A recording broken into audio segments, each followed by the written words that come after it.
If you watched Crisis on Infinite Earths, then you already met this light-based hero, but he doesn't just create light, he literally is light.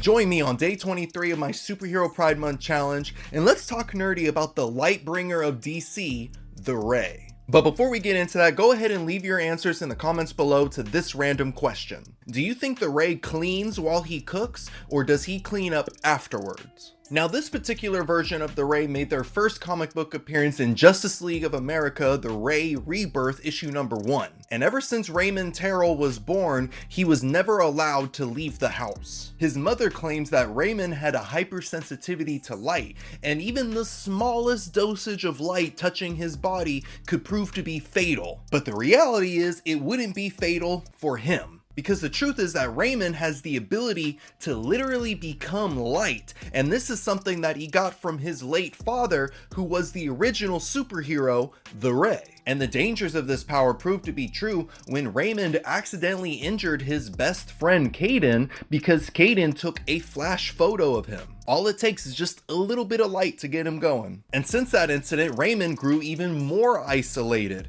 living with as minimal light as possible, like not even having birthday candles. But once he turned 18, Raymond grew tired of being so isolated, so he snuck out of his house in the middle of the night to explore the world. But unfortunately, being out at night exposed Raymond to a ton of artificial light, and this caused his body to turn invisible, and he was stuck like that for 4 years. And for those 4 years, Raymond would just wander aimlessly throughout his city until one day he saw that his old best friend Caden was running for mayor, and he was about to give a really big speech. But in the middle of the speech, a terrorist tried to attack Caden, and in order to defend his old best friend, Raymond became a being completely made of light and fought off the attacker. This caused the city to view Raymond as a hero, and they started calling him the Ray. So what exactly are the Ray's powers? So the Ray's body can store light, whether it be natural or artificial,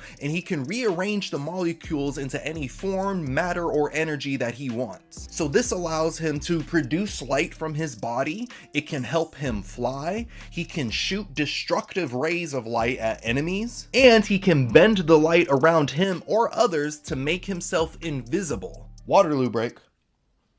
And with these powers, the Ray would protect his city as its resident superhero, joining big teams like the Justice League, Batman's Justice League of America, and the Freedom Fighters. But now let's talk about the Ray's love life, because I love love and I love to talk about it. So the Ray most recently came out as gay in the comics, and the most notable romance that he has is with the engineer Xenos, who has like this genius level intellect. So what had happened was that a supervillain had taken over Xenos' city, but the Justice League of America was like, you're not doing that, and they freed it. And seeing the value in his genius, the JLA had invited Xenos to work in their engineering department. And it's then when the Ray meets Xenos and it's just like, hey, you're pretty fine. And they started dating. And if you're a big fan of the Arrowverse, you meet the Ray in the Crisis on Earth X crossover. And it's in that one where the Ray is actually in love with Captain Cold, or at least the Earth X counterpart of him.